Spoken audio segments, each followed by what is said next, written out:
beleza? Aqui é o Beto. Léo. Marco. Bom, hoje a gente vai continuar aqueles vídeos que a gente tinha citado antes, que a gente ia começar a falar de alguns pontos que divergem entre os postulados maçônicos e a doutrina católica, né?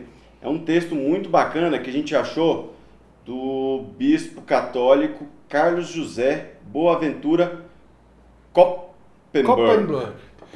Nosso editor vai colocar o nome dele aqui embaixo, porque os alemães com certeza vão querer nos corrigir. Ele é nascido na Alemanha e ele é bispo emérito de Novo Hamburgo e ele escreveu uma obra chamada A Maçonaria no Brasil, Orientação para os Católicos. Né? E é nesse texto onde ele fez talvez o apanhado mais interessante de diferenças entre a doutrina católica e os postulados maçônicos, e foi isso que serviu de mola mestra para a gente elaborar o conteúdo de hoje. Bom, então a diferença número 1 é dos postulados maçônicos. 1. Existe um ser supremo convenientemente denominado grande arquiteto do universo. E na doutrina católica, que diz: existe um ser supremo, criador e conservador de todos os seres contingentes, que com sua paternal providência vela sobre cada uma de suas criaturas. É uma coisa que eu só quero deixar bem claro. Esse texto é dele, nós estamos fazendo a leitura literal do que ele escreveu. Uhum. Então, quando vem um termo tipo convenientemente chamado grande arquiteto do universo, não deixa de ser uma crítica velada. Sim, né? Claro. Não deixa de ser uma crítica velada. Então, o primeiro ponto, e talvez por muitos, isso eu já falei anteriormente, num vídeo que a gente falou de maçonaria e religião, deve estar no chart aqui em cima, é esse ponto de que apenas o Deus dos católicos, não é o Deus dos judeus, é o Deus dos católicos, aquele que mandou o seu único filho, né, para pregar entre os homens e ser o flagelo do mundo, ser acometido de todos os pecados, morrer na cruz, que é o Deus criador. Enquanto a maçonaria respeita a crença de cada um. Se você quer chamar de Buda, se você quer chamar de Krishna, se você quiser chamar de Ra, se você quiser chamar de Olorum, se você quiser chamar de Deus, Alá, ou não pronunciar o nome, como os próprios judeus fazem, você é bem-vindo. Basta você acreditar nessa força, esse princípio universal criador. Né? Acho que isso vai muito de algo que até você mesmo, como comentou num vídeo passado nosso, em relação a essa necessidade, né, que a Igreja Católica teve de tomar para si, né, a legislação, né, a legislatura, na verdade, em relação a todas as questões que regem a fé. Né?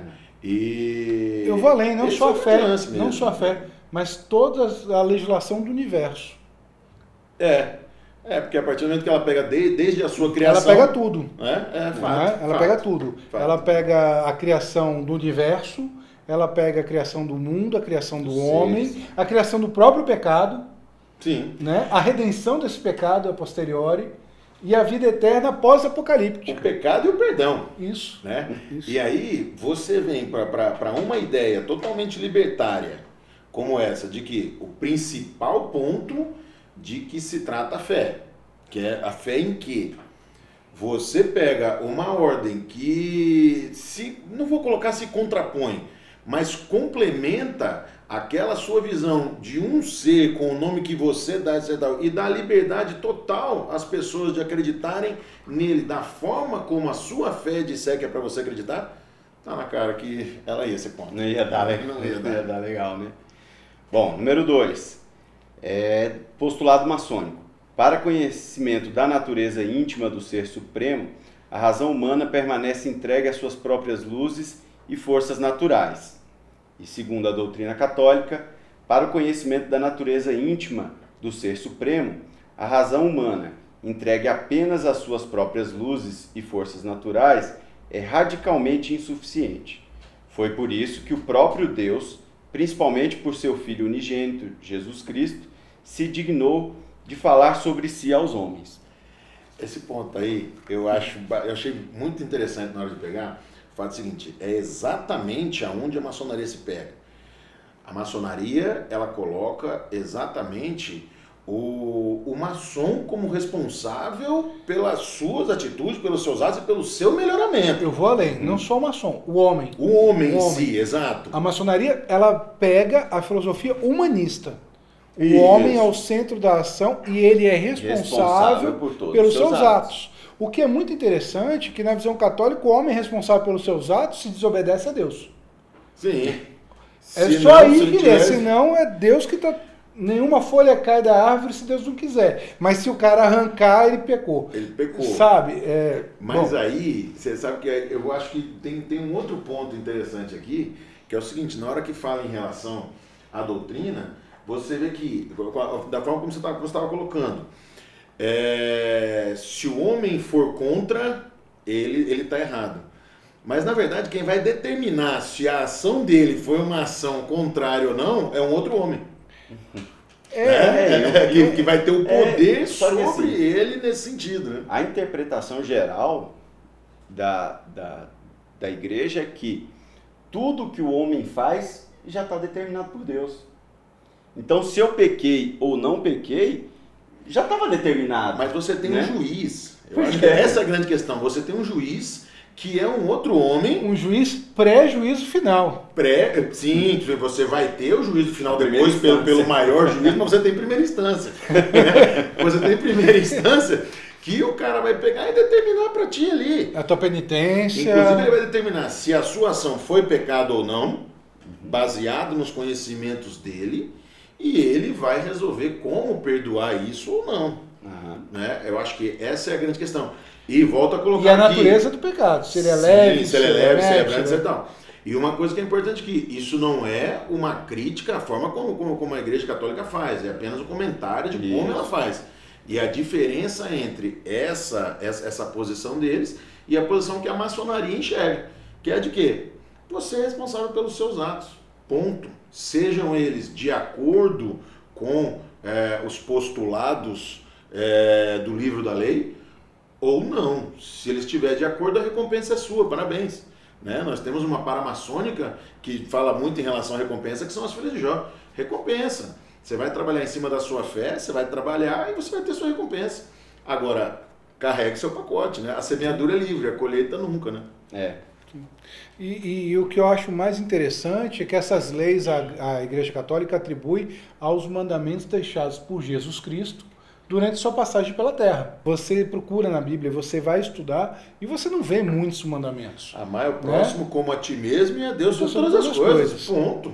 Então, aquele excesso de leizinha, claro que não se pode esquecer o Antigo Testamento, onde vem os 10 mandamentos, e eu tinha um pároco, quando eu era criança em Santos, quando eu fiz primeira comunhão, Frei Calixto, que ele dizia muito, são 12 mandamentos.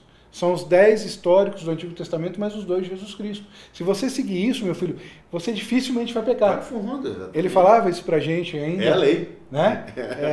E de repente, quando você vai crescendo, vai tomando um pouco mais ciência dentro da igreja, você vai vendo que existe código canônico, existe código de exorcismo.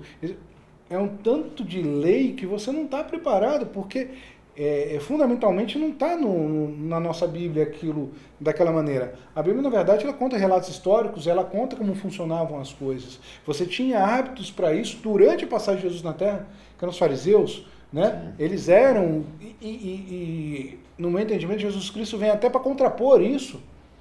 Né? Ele mostra que os fariseus muitas vezes eram corruptos, eram impuros, e que o excesso de lei estava tiranizando o povo. E a igreja, de vez em quando, ela gosta mesmo de dar uma tiranizada, né? Ela esquece que o princípio do cristianismo é o amor, fundamentalmente o amor. Né? Sim. Vamos lá.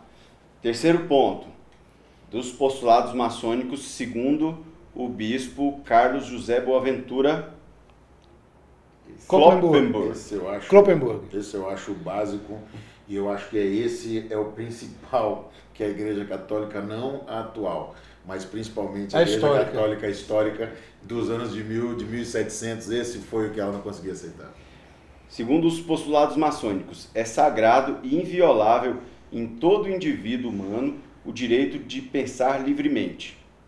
E segundo a doutrina católica, é sagrado e inviolável em todo indivíduo humano o direito de orientar livremente o seu pensamento de acordo com a realidade objetiva pré-existente, não, porém, contra essa realidade, porquanto o erro não tem direitos. Eu posso pensar livre, mas desde que seja dentro da sua caixinha, né? Sim, mas uma coisa que me chama bastante atenção nessa passagem é que não se refere ao homem, se refere a todo indivíduo humano. Ou seja, já há uma predisposição dos postulados maçônicos lá atrás de entender que tanto o homem como mulher têm direito ao livre pensar, coisa que no século XVI não era facultado à mulher, né? No século XVI, XVII, a mulher ela tinha uma posição quase que de propriedade, de posse do marido. Mas a maçonaria ela já começa a trazer esse ideal libertário, dizendo que a mulher ela já tem o direito de pensar. Libertário e igualitário. Igualitário. Ela tem o direito de pensar, ela tem o direito de analisar uma situação, buscar as referências que interessem a ela e ela, a partir daí, tirar a sua conclusão de como agir. A Igreja Católica é bem aquilo que você falou. Pode pensar? Pode, mas dentro da minha caixinha. Dentro da minha verdade. Se não for dentro do meu filtro, não vale, é pecado, você vai ser excomungado. É nesse sentido que a tal busca da verdade que a gente coloca, né, muitas vezes a busca da verdade, seja ela nos caminhos científicos, religiosos, etc. e tal, para se chegar à verdade, alguém teve que sair da caixinha. Nem que o cara tivesse bem na beirinha dela, encostou e a caixinha virou. Sim. Né? Como muitas vezes aconteceu, penicilina foi algo assim e tudo mais. Né? No erro, o cara achou. Né? Mas, para buscar a verdade verdadeira, tem que sair da caixinha. Né? E aqui, colocado por um bispo, é importante, a gente sempre está frisando isso, essas palavras que nós estamos lendo aqui não são palavras escritas por um maçom, são palavras escritas por um bispo. Né? Ele é muito claro quando ele coloca que você pode pensar livremente dentro de uma realidade pré-existente. Então ali parou, dali não há possibilidade de você evoluir, a não ser que os juízes que determinam até onde a realidade pré-existe, ela possa expandir suas fronteiras. Né? Acho que é isso daí, né? Para começar, acho que tá bom, né? Para começar, acho que é isso daí, né? Então, beleza, galera. Valeu. Um abraço. Valeu, pessoal. Obrigado. Até a próxima. Galera, deixa os comentários aqui embaixo. Não esquece não. Se inscreve no canal. Muitas vezes a pessoa vê lá que o inscrito está em vermelho, né? Essa palavra aqui embaixo, inscrito está em vermelho. E clica, lá, porque você só está inscrito se tiver em cinza. Lembra da gente aí. Vamos fazer o canal crescer mais. E se gostou do vídeo, deixa o like. E manda as dúvidas aí. Valeu, galera. Um abraço.